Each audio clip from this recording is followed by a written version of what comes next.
Jorge Masdival and Colby Covington are still going at it after their fight at UFC 272 that saw Covington win by unanimous decision. Jorge Masdival was arrested for allegedly sucker-punching ex-teammate and friend Colby Covington outside a steakhouse in Miami, Florida. Masdival, 37, has pled not guilty to the aggravated battery, but is thought to have fractured Covington's tooth and damaged his Rolex during the encounter. In this video, we are going to discuss war. Jorge Masdival just officially attacked Colby Covington. New footage. The video is going to be amazing, so make sure you stick to the end. But before starting the video, be sure to smash the like button and subscribe to never miss out on any of our videos. Masdival was eventually arrested less than 48 hours after the incident on Wednesday night. He reportedly damaged Covington's $90,000 Rolex watch that will require $15,000 in servicing and was charged with 1 count of aggravated battery and 1 count of criminal mischief. Currently being held at the Turner Guilford Knight Correctional Center in Miami on a $15,000 US bond. If he's found guilty, he could face 15 years of jail time. The victim in the police report provided a sworn statement alleging Masdival was wearing a hoodie, sweatpants, and a blue surgical mask covering his face, but was identifiable because of his voice and long curly hair. The victim's name was redacted in the police report.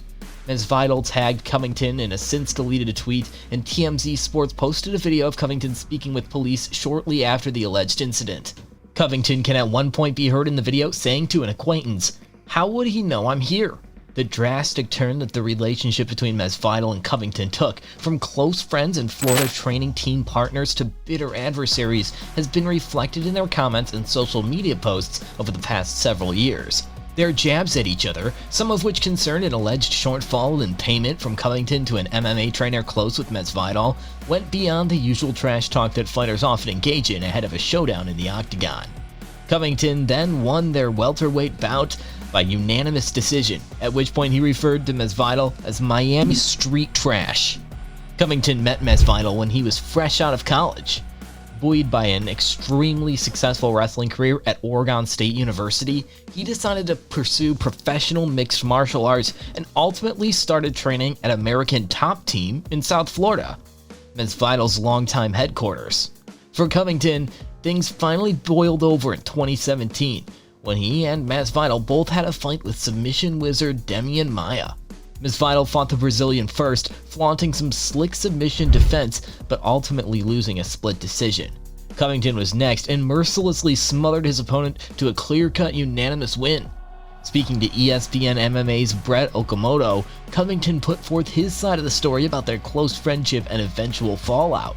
Masdival has consistently maintained that Chaos didn't pay one of their mutual coaches, Paulino Hernandez, what he was owed after a fight. This was apparently the breaking point in their friendship. Covington has refuted Masvidal's allegations. He noted that his relationship with Gamebred truly went downhill after he beat Rafael dos Anjos to win an interim belt in June 2018, and that envy likely played a major role. In an interview with ESPN MMA, Masvidal addressed their feud and shed light on his first impression of Covington. Chaos joined the ATT gym in 2011 when Masvidal was already an ATT mainstay. Harking back to their early interactions, the BMF title holder said, "Every time there's a recruitment class, I would take the guys out to eat or things like that. So I got to meet Colby and I was like, man, the guy could wrestle, you know? He couldn't do a damn thing but wrestle at the time." Masvidal was almost 30 fights deep into his professional career when Covington first showed up to ATT. Gamebred had already fought for over 10 promotions and was one of the best lightweights in Strikeforce. The self-declared King of Miami was infamously known around the city because of his backyard brawling YouTube fights, one of which saw him knock out a 200-pound prodigy of legendary street fighter Kimbo Slice. Covington had a great start to his MMA career, going 5-0 before being signed to the UFC. At a post-match news conference, Masvidal told reporters, "None of it is personal, it just sucks because this idiot talked about my kids. He's still somebody. If I see him out on the streets, I'm going to give him everything I've got to break his jaw." Covington has been publicly confronted by the likes of Fabricio Werdum and Kamaru Usman in the past. Covington referenced his opponent's personal life, including Masvidal's children, in the lead up to their fight, and it's something Masvidal didn't forget. According to the police report, Masvidal allegedly said, "You shouldn't have been talking about my kids," during the attack. Masvidal landed 38 significant head strikes against Covington in their 25-minute fight, and said at the UFC 272 post-fight press conference that he still planned on punching his rival if he saw him out in public. The leaked footage shows multiple members of Masvidal's entourage attempting to lift his spirits after his 16th career loss, ensuring him that the loss was purely down to Covington's use of the ground game. Masvidal cannot be heard for much of the video, but at one point he responds to his coach's uplifting remarks saying, "He beat my ass." Covington won by a score of 49-46, 50-44, and 50-45 to take an undisputed victory over his former training partner. This footage comes at a troubling time for Masvidal, who is already at the center of some negative attention for the way he handled his defeat. Prior to the bout, Covington had made remarks about Masvidal's family, which had only caused this fight to become more personal.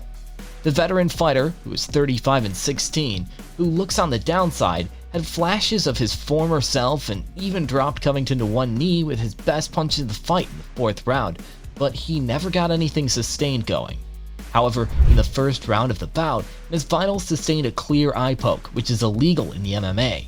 Fighters are usually allowed up to 5 minutes to recover from such incident if the referee sees it, but this time it went unnoticed. Masvidal later revealed the severity of the eye injury in a photo on social media. Subsequently, Covington then turned to social media star Bob Menery, who was with him at the restaurant and had posted about being there, and asked, "How would Masvidal even know I'm here?" Menery posted on Twitter, "All I can say is I'm extremely disappointed in @GameBreadFighter, or Masvidal, as a professional fighter tonight. You let down a lot of people tonight, bro. Disappointed." Masvidal had moved up to welterweight in 2015, but struggled to break into the top of the division due to several close decision losses. Covington, on the other hand, was thriving. A one-sided win against Demian Maia, followed by a career-saving post-fight interview, set up an interim title fight for Covington, which he would win with Masvidal in his corner.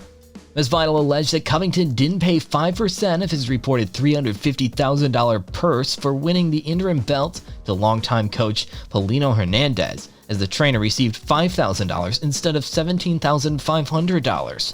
Covington has since denied the allegations, stating that he was paid just half of his reported purse for the fight. Masvidal even claimed that he paid the outstanding $12,500 to coach Hernandez out of his own pocket. It isn't the first time Chaos has engaged in personal trash talk, and Nurmagomedov believes that there's no place for it in the sport. Nurmagomedov was famously involved in a number of pre- and post-fight brawls with Conor McGregor in 2018. He was targeted by the Irishman in a bus attack during a UFC 223 media day, something UFC President Dana White called the most disgusting thing in company history.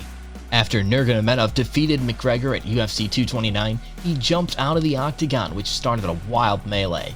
The Eagle retired with a 29-0 record in 2020 after defeating Justin Gaethje.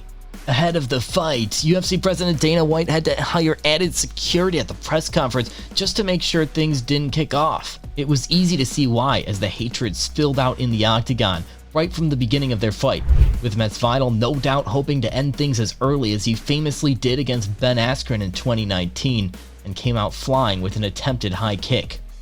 Let us know your opinion in the comments section below. This was all for today. Hope you liked the video. Do not forget to subscribe to our YouTube channel. Stay safe, and we will be back soon with another video.